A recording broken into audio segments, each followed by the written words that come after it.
Պաշտոնական Երևանը սպառիչ պատասխաններ չի տալիս Բաքվից հնչող աղմկահարույց հայտարարությունների պատճառով Հայաստանում մի հայտ եկող մտահոգություններին։ Չնայած Փաշինյանի պնդումներին, թե Թրամփի ուղին լիովին լինելու է Հայաստանի ինքնիշխանության տակ եւ Միջանցքի թեման փակվել է լիովին, Ադրբեջանի արտգործնախարարը երեկ կրկին Զանգեզուրի Միջանցքից խոսեց եւ բավական ուշագրավ պնդում արեց։ Այս հարցի շուրջ բանակցությունները հիմնականում ընթանում են Միացյալ Նահանգների եւ Հայաստանի միջև, քանի որ խոսքը գնում է Հայաստանի տարածքի մասին։ Միևնույն ժամանակ իրողությունն այն է, որ այդ միջանցքի թե մուտքի, թե ելքի կետերը գտնվում են Ադրբեջանի տարածքում։ Ինչ է սրանով ուզում ասել Բաքուն։ Եթե Բայրամովը պնդում է, որ Թրամփի ուղու սկիզբն էլ վերջն էլ Ադրբեջանի տարածքում են գտնվելու, արդյոք դրանով նկատի ունի, որ ադրբեջանցիները Սյունիքով Նախիջևան են հասնելու առանց իրենց տարածքից պաշտոնապես դուրս գալու, անխոչնդոտ, ինչպես այսքան տարի պահանջում են։ Մեր հարցմանն ի պատասխան արտգործնախարարության մամուլի քարտուղար Անի Բադալյանը միայն թրիփի վերաբերյալ ձեռք բերված հայ-ամերիկյան պայմանավորվածությունը հիշեցրեց։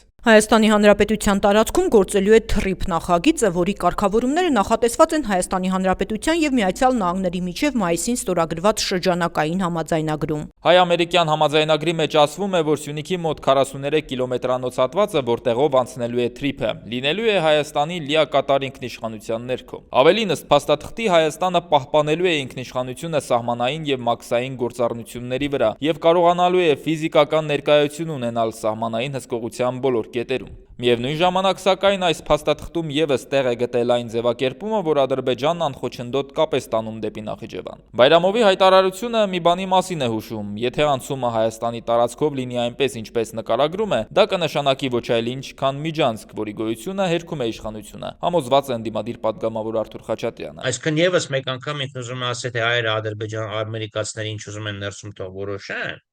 բայց ստուգում չի իրականացվել։ Այսինքն Հայաստանը ուղղակի լինելու է Ադրբեջանի համար կոպիտ ասած չեզոք գոտի։ Գոտի, որտեղ իրենց ոչ ոք չի ստուգելու։ Ալիևը ժամանակին պնդել էր, ադրբեջանցիները Հայաստանով անցնելիս հայի երես չպետք է տեսնեն, ստուգումներ չպետք է անցնեն, իսկ Փաշինյանը չէր բացառայել, որ սահմանային ու մաքսային հսկողությունը հատուկ սարքերով կիրականացվի, առանց ֆիզիկական ներկայության։ Այս մոդելն էլ ընդդիմադիր պատգամավորի համոզմամբ կյանքի է կոչվելու գետնի վրա, անկախ նրանից, թե ինչ է գրված փաստաթղթերում։ Ի վերջո, ինչու է ադրբեջանցիներին անխոչնդոտ կապ տալու մասին ձևակերպումը տեղ գտել, եթե ըստ այս ճանապարհը Միջանցք չի լինելու, տարակուսում է Խաչատրյանը։ Հիմա պորտուգալացին, եթե Բագրատաշենով գալիս է Հայաստան, ինչու պետք է ինքը ստուգվի, իրան ստուգեն եւ իրան եւ բեռները, իսկ ադրբեջանցին, ով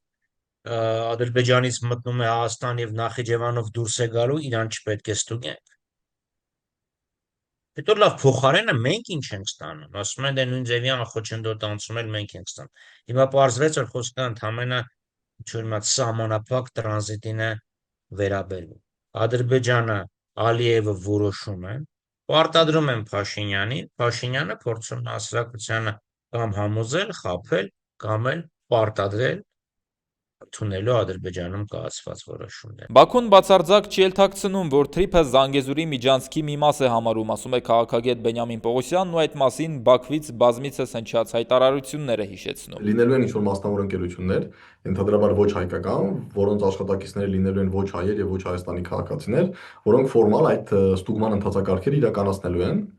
Եվ ենթադրում է, որ լինելու են back office, այսինքն Հայաստանի պետական մարմիններ, որոնք ըստ անհրաժեշտության կարող են ենթադրաբար որոշումներ կայացնել այս կամ այն անձի կամ այս կամ այն բեռի Հայաստանի տարածք մուտք արգելելու մասին։ Սակայն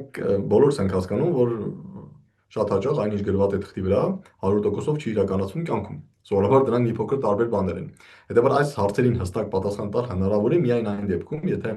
այս թրիփ ծրագիրը իրականացվի։ Իսկ որ թրիփը իրականություն կդառնա, շատերն են կասկածում։ Մի կողմից ԱՄՆ Իրան պատերազմն ավելի զգայուն է դարձրել Թեհրանին այս հարցում եւ մեծացրել անորոշությունը, մյուս կողմից Մոսկվան է կտրուկ դեմ, որ իրեն դուրս մղելով կառուցվի եւ շահագործման հանձնվի այս ուղին։ Մյուս կողմից, սակայն, օրեր առաջ Հայաստան են եկել ամերիկյան AECOM ընկերության մասնագետները, որը զբաղվելու է Թրամփի ուղու նախագծման եւ շինարարության աշխատանքներով։ Ամերիկացի ինժեներները կառավարության ներկայացուցիչների հետ Սյունիքի հարավում ուսումնասիրել են այն տեղանքը, որտեղով անցնելու է թրիփը եւ դրա մաս կազմող ենթակառուցվածքները, այդ թվում երկաթուղին։ Իսկ Փաշինյանը հույս ունի, որ թրիփի շինարարության աշխատանքների ուղղությամբ գործնական քայլերը կմեկնարկեն արդեն աշնանը։